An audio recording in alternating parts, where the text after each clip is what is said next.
Hello, beautiful Scorpio seekers. Welcome back to the Existential Shift. Thank you for joining. This will be your love and money bonus reading. It's not at the expense of anything else. The January tarot scopes are already all up, so you can find your Scorpio either on the Scorpio playlist or the January 2020 playlist. And of course, February will come later down the month. I've said in several occasions, maybe in a couple occasions, throughout the lives that I did today for all the signs, that the eclipse, the lunar eclipse in Cancer will be on the 26th. I confused it with the lunar new moon that we had. It's on the 10th or the 8th. No, on the 8th or the 9th when the full moon is, basically. So please forgive me I'm just correcting it now. Hey, we're not perfect. Hi, baby. Scorpio moon here. Awesome. Ooh. Intense. Okay. All right. So thank you for joining. Let's shuffle, focus on a message for love. Love message for Scorpio for this moment in time. And see what comes up. Love for Scorpio. Thank you, my moderators. Love for Scorpio. Message for Scorpio, please. On their love life for this moment in time. Happy New Year. Message for love for Scorpio. Love for Scorpio. Slow, intense energy. Why am I not surprised, Scorpios? You? Slow and intense? Never. Okay. Scorpio. What do my Scorpios need to know now about their love life?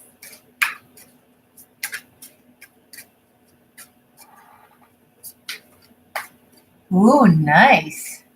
Scorpio in Vedic astrology and Fucus in 13th astrology. Awesome. Okay. Love for Scorpio. What do my Scorpio need to know about their love life now? Hi. King of Cups. I love this. Very sweet, flowing energy and sincere emotions approaching.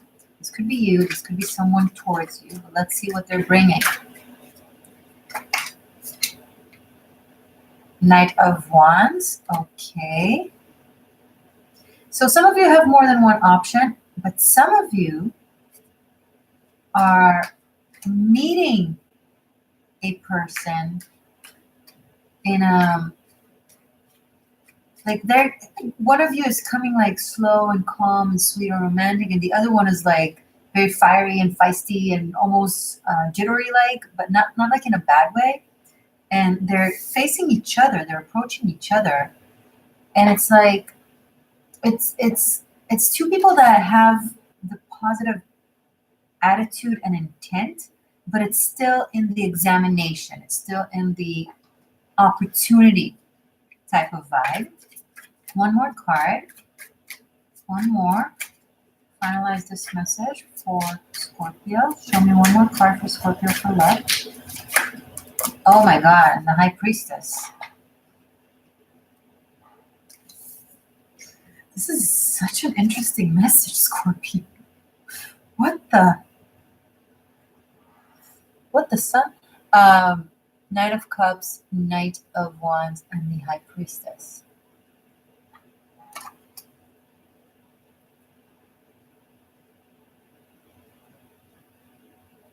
Okay, I'm just gonna flat out say it. Some of you are taking back, like sitting back on your seat while having two options around you that are either pursuing you or you're pursuing them, but you're being very receptive in it. It's just a start. I don't think you're juggling two relationships. It's not like that. It's like literally in the initial stages of, flirt kind of thing, perhaps.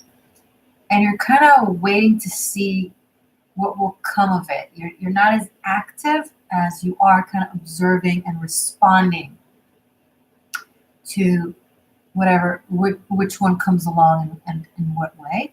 or you're one of those people and someone else is like that with you. But you should know, if you feel like someone you're involved with is doing that, it's not like from a place of playing or juggling. It's not that. It's like, it's probably like if it's in a very beginning stages of getting to know someone, you know, when you're talking with more than one person, but you're not even talking with more than one person. Like they're talking to you and you're responding, kind of thing.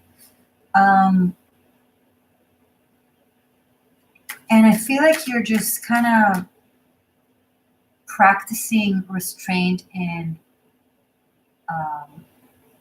receptivity, and kind of waiting to see which one approach more or which one initiates more, to kind of know who to give more of your energy to, which is kind of smart actually, because you want to see who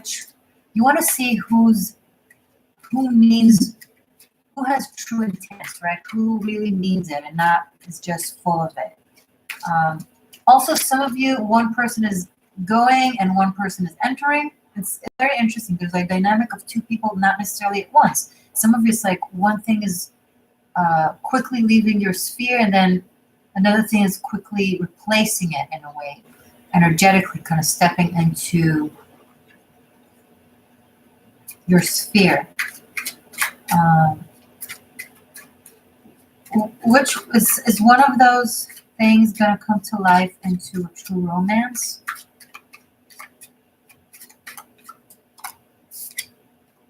The World. Absolutely. Okay, this is very interesting. So someone here, either you or someone you're involved with, is going through a spiritual test to see if they can own a receptive feminine energy. Now, you don't have to be a woman. You can be a male, but this is very feminine, and owning being in a receptive, receiving energy that is wise and patient. And it's almost like they've reached a specific level in their spiritual growth and spiritual awareness, that now is the level where they need to show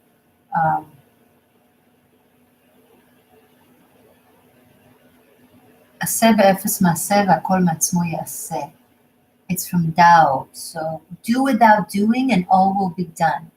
It's like now they're called to practice that. And after they've already practiced being active, and the test comes in the face of like allowing the other people or the other person to come to them and to show themselves to them, and to see from there which one is, rather than chasing it and kind of forcing an answer or an understanding of what the other person's intentions are or where this will lead to. They're kind of just letting it be, and that's smart. And if they were to, and this will be, the world here shows me that this will be a finalization of that lesson once they are able to truly do that, sit in their power with ease and trust, and knowing that the right person will show themselves to be the right person. That's when they'll have the world. This is also the soulmate card. So I feel like one of these people is a true soulmate, and the other one is just there for, not because they're lesser in any way, but it's just there to kind of support the journey, this spiritual journey. And it's also something for them to take away from this. So it's not like they're being hurt by this or used by it at all. They're also getting something out of it. It's very, very interesting. What do you guys think? Yes, yes, pretty much letting the universe reveal the right person. I mean, it's not being indifferent. It's not being detached. It is responding. It is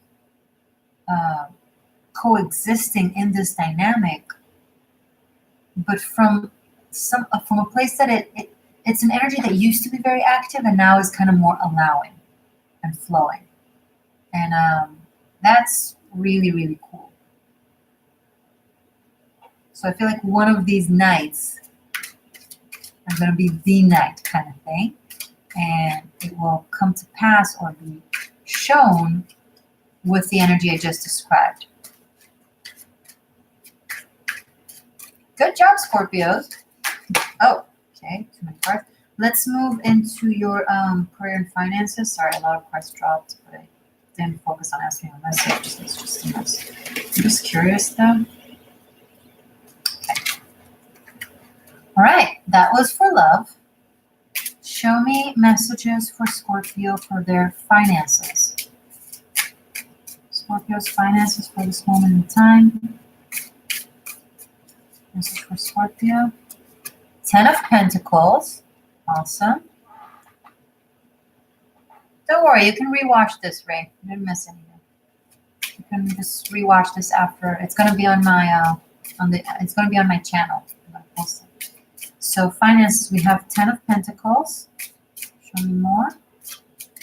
Oh, okay. And then I have the Devil, 7 of Swords, and the Lovers.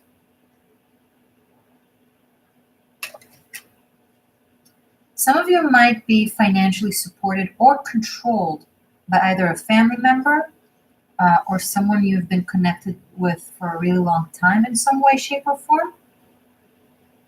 And you're trying to kind of achieve financial independence in that way, and you're doing it somewhat in a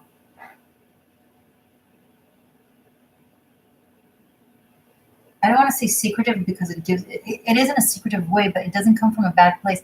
You know what's coming up? There's possible like maybe 2 partners, that one of the partners, possibly the woman, but one of the partners was financially codependent on the other.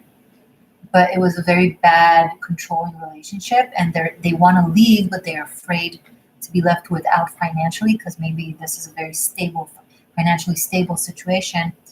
But here's the thing, you're facing a choice. And I feel like for those of you that tap in, that connect to this, it's like you already know what you have to do.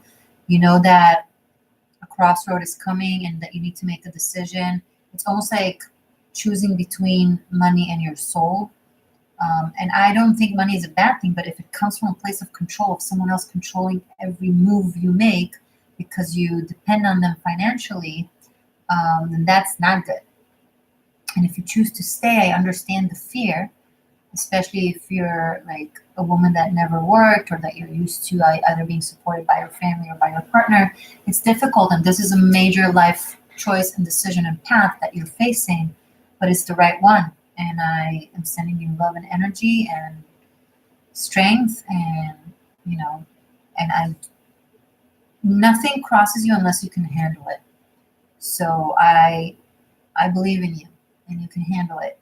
And for those of you that that's not the case, maybe some of you have been supported by your family for a really long time financially, and you want to take steps to reach financial independence, but it's very hard to cut the cord for obvious reasons, because it was very, very comfortable.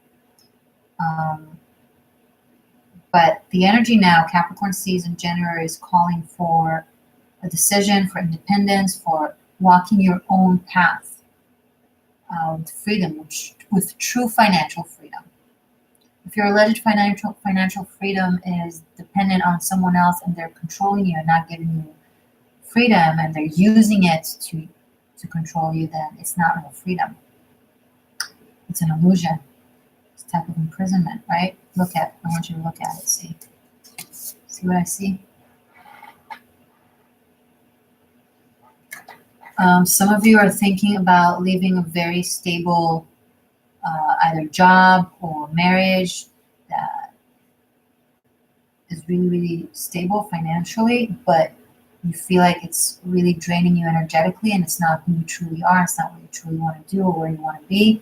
And you're deciding to, leave and take a path. This could be leaving a very stable, grounded, good income job for the sake of going into the unknown. And you're trying to plan it and kind of be ready for it. But you also know that it involves an X factor and taking some sort of risk that it's unavoidable. And I salute you and good luck, and go for it. Let's read you guys a little bit. Okay. That's why I was typing for financial freedom. So thank you guys for being here. I really appreciate your presence. Thank you for all your likes and your comments. I love reading you guys, and I appreciate the support. I did 11 readings today. Next one is Sagittarius. We're going to finish it up with. I did a special karmic shift and liberation extended on Vimeo to look into your karma from past lifetimes, your generational karma, and your self-made karma, and how they all affect your love and career. And we really go in depth over there. So it's already done and ready. You can check it out at the link below in the description box. You can also book a reading with me if you want to. It's the existentialshift.as.me. Happy New Year. Happy New Decade. I love you guys. I will see you in a few minutes in your Sagittarius live reading. Hope to see you there. Bye for now.